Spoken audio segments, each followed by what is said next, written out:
नमस्कार दोस्तों, एक बार फिर स्वागत है आपका हमारे YouTube चैनल पर। मित्रों, आज हम जिस औषधि के बारे में चर्चा कर रहे हैं उसका नाम है घनेरी। और यह पौधा है, इसको आप अच्छी तरह से देख लें, पहचान लें, क्योंकि यह हमारे आसपास बहुत ही आसानी से उपलब्ध हो जाता है। यह बरसात के मौसम में खुश्क जगह पर एवं नमी वाली जगह पर अपने आप उगने वाला पौधा होता है। दोस्तों, इसकी खास बात यह है कि इसको कोई जानवर भी नहीं खाता है। साथ में इसकी जो खुशबू होती है उसके कारण इसके आसपास कोई भी कीट पतंगे, मच्छर मक्खियाँ तक नहीं आती हैं। दोस्तों, हमारे चैनल का उद्देश्य है कि हमारे आसपास होने वाली औषधियों की जानकारी आप तक सुगमता से पहुंच सके और आप उनके बारे में सही तरीके से जान सकें। यह जो पौधा है, इसको आम बोलचाल की भाषा में घनेरी के नाम से जाना जाता है। इसको अंग्रेजी में लल्टाना कहते हैं और अलग अलग जगह पर अलग अलग नामों से जाना जाता है, जैसे कि गोटिकारी, रोई मुनिया आदि के नाम से जाना जाता है। आप इसे किस नाम से जानते हैं, हमें कमेंट के माध्यम से ज़रूर बताएं।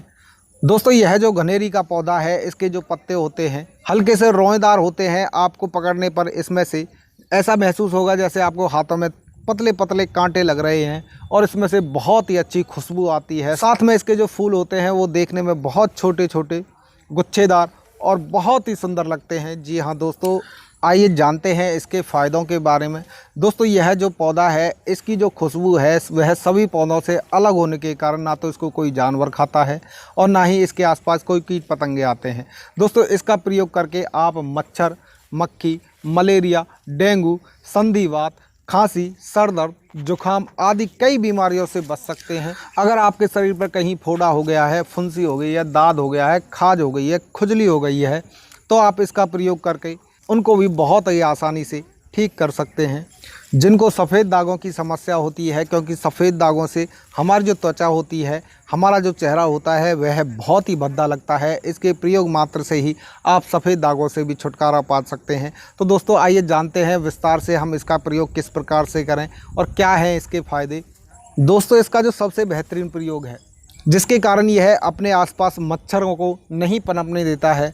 दोस्तों, यदि आपके आसपास कहीं पर भी पानी भरा हुआ है जहां मच्छर पनप रहे हैं और आप उन मच्छरों के कारण परेशान रहते हैं, आपकी यही चिंता रहती है कि कहीं हमें डेंगू ना हो जाए, मलेरिया ना हो जाए, तो उनके लिए ये बहुत ही रामबाण औषधि है और इसका प्रयोग करना भी बहुत ही आसान है। या तो वहाँ इसका पौधा लगा दें, यदि आप इसका पौधा नहीं लगा सकते हैं तो इसके पत्तों को तोड़ करके और अच्छी तरह से मसल करके उसका पेस्ट बना करके उस पानी में डाल दें तो यह उस पानी में मच्छरों को मारता है, उसके लार्वा को पनपने नहीं देता है। इसके अलावा यदि आप इसके पत्तों का रस निकाल करके और उसका लेप अपने शरीर पर करते हैं तो आपको मच्छर और मक्खियाँ बिल्कुल नहीं काटते हैं। आप निश्चिंत होकर के सो सकते हैं। जिन मित्रों को सर दर्द की समस्या है, रास्ते में चलते हुए सर में दर्द हो रहा है और आपको कोई औषधि नहीं मिल रही है, तो इसके पत्तों को सूंघने मात्र से या फिर इसके पत्तों का पीस करके सिर पर लेप करने मात्र से ही यह सर दर्द को चुटकियों में ठीक कर देता है। इसके साथ साथ यदि इसकी पत्तियों का काढ़ा बना करके चाय की तरह पिया जाए तो सर्दी, जुखाम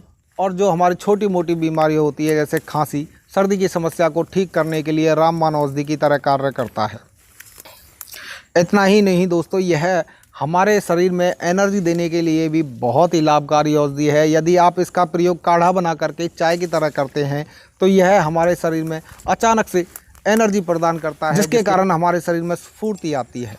इसके साथ साथ यह जिन मित्रों को पुराने से पुराना घाव है, शरीर पर फोड़ा हो गया है, फुंसी हो गई है, तो आप इसके पत्तों को रगड़ करके उसका पेस्ट बना करके यदि आप घाव पर लगाते हैं तो यह घाव को ठीक करता है। साथ में यदि इसके पत्तों पर तिल का तेल लगा करके और उनको सेक करके फोड़ा या फुंसी पर बांधते हैं तो यह उस फोड़े फुंसी को पका करके ठीक करता है और जो बैठने वाला होता है उसको वहीं बैठा देता है। यह फोड़े फुंसियों के लिए बहुत ही अच्छी औषधि है। दोस्तों, इसका एक और प्रयोग है मच्छरों को भगाने के लिए, जो बहुत ही आसान है। आप इसकी डंडियों को तोड़ करके पत्तों समेत अपने साथ घर ले जाएं और उनको सुखा करके उनमें आग लगा दें। यदि आप उनमें कुछ गीले पत्ते डालते हैं, यदि आप ऐसा करते हैं, इसका जो धुआं निकलेगा उसके धुएं से आपके आसपास जो भी मच्छर हैं, मक्खियां हैं, कीट पतंगे हैं, छिपकलियां हैं, तो यह किसी को भी आपके घर के आसपास नहीं आने देता है। यह मच्छरों को भगाने के लिए बहुत ही आसान उपाय है। इसके साथ ही दोस्तों, यह मुंह की दुर्गंध को ठीक करने के लिए भी बहुत ही रामबाण औषधि है।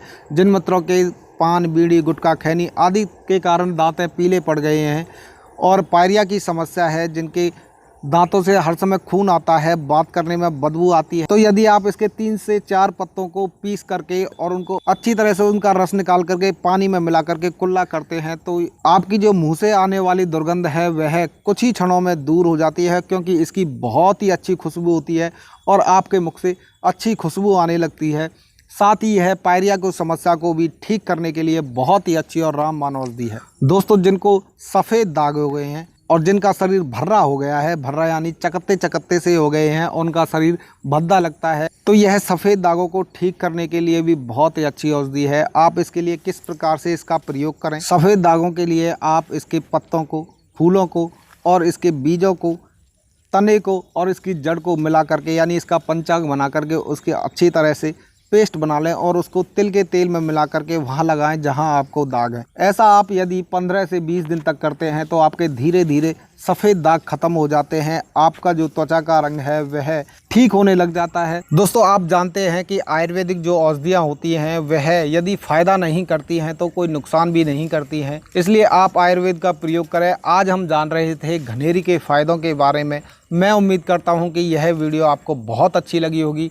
मिलते हैं एक और नई जानकारी के साथ, तब तक के लिए नमस्कार।